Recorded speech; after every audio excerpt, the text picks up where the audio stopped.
Shalom Yisrael, I want to start by giving all praise to Yahweh Hashem El Shai, double honors to the Apostle GMS and those who guys are doing the work in truth, war, sincerity. So on my other channels, basically, just doing some research, just looking at the origins of certain thing, and one of the videos that I did, be googling something and like the origins of, and then it finished it off for me, and it was like witches broomsticks, and basically like I was basically reading into it, and then basically what I got, the vibe that I was getting was, we've been talking about how, people be doing weed and all of that sort of shit, and how that is actually witchcraft, and then basically I want to read, start a bit of this article here. So this is from theatlantic.com.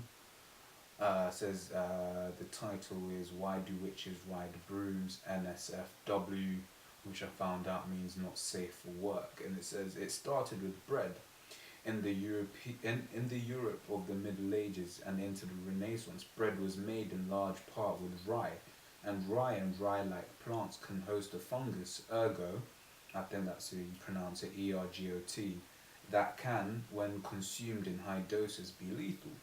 In some doses, however, ergo can be a powerful hallucinogen.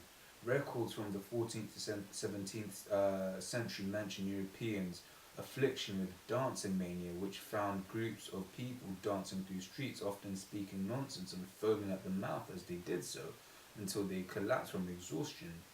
Those who experienced the mania would later describe the wild visions that accompanied it.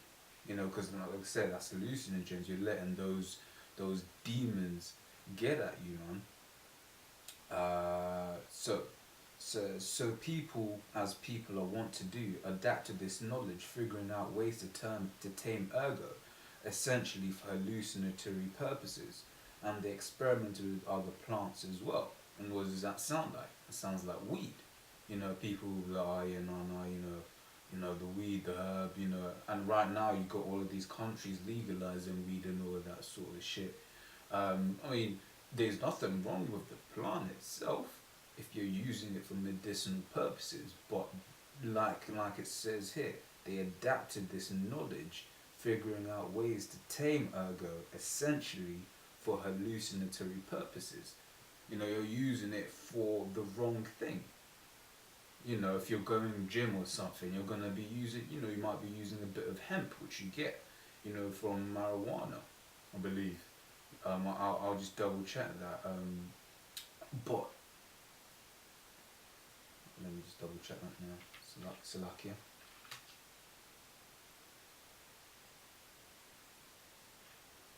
Hemp is commonly used.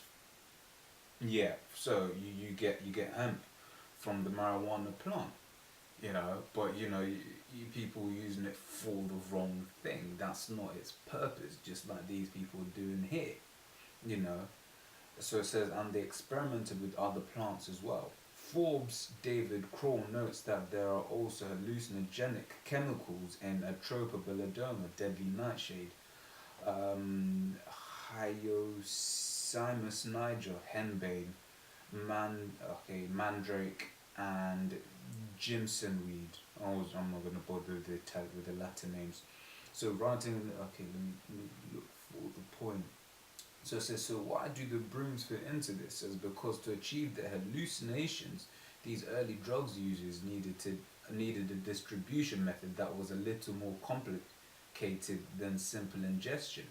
When consumed, those old school hallucinogens could cause assorted unpleasantness, including nausea, vomiting, and skin irritation. What people realized, though, was that absorbing them through the skin could lead to hallucinations that arrived without the unsavory side effects, and the most receptive areas for the of the body for that absorption were the sweat glands of the armpits and the mucous membranes of the genitals. So people. Okay, so it says, so people use their developing pharmacological knowledge, and we're going to get into that word soon, to produce drug-laden balms, or YEP, witch's brews, and to distribute those salves with maximum effectiveness, these crafty hallucinations borrow the technology from the home, a broom, specifically the handle of the broom, and then you get the idea. And then the picture here is, this woman, and she's got a broom in between her legs. Not a picture, it's a painting, drawing, or whatever it is. And you still got the same thing in the next article here. It says from livescience.com, it says flying ointments.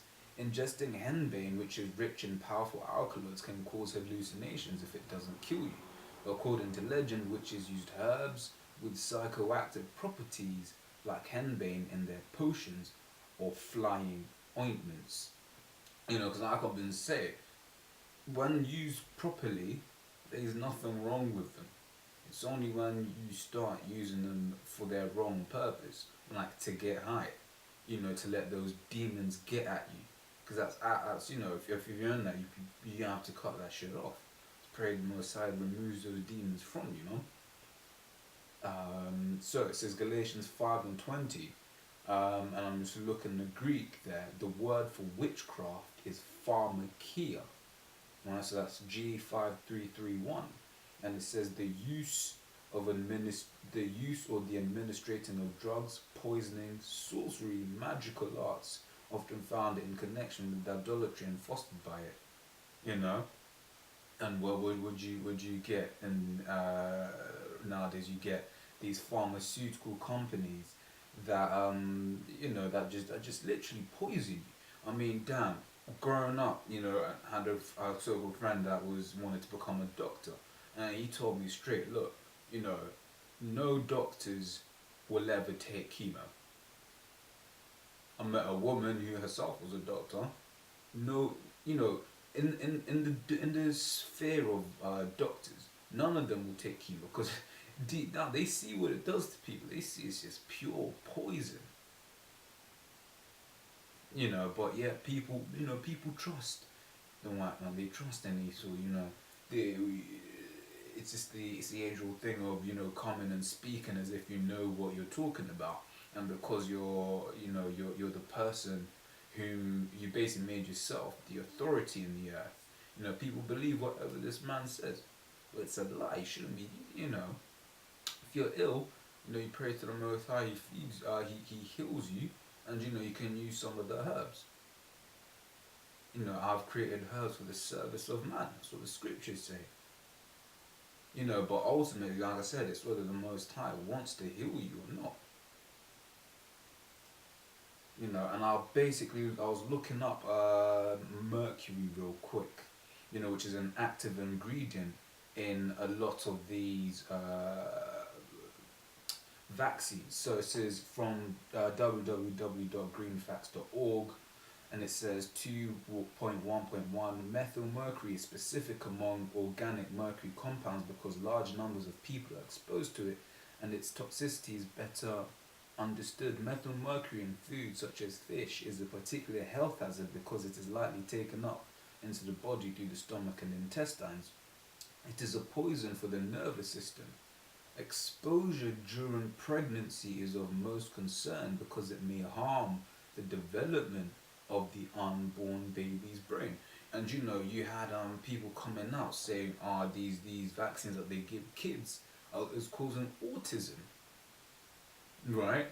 And it's telling you here, mercury has the ability to harm a baby's brain. I mean, here it's saying unborn baby's brain, but how much will it change from when it's in the womb to when it's out the womb if that's in between a little short period of time? Because this man's a devil. So this is etymonline.com, looking at the word witch, and this is further down.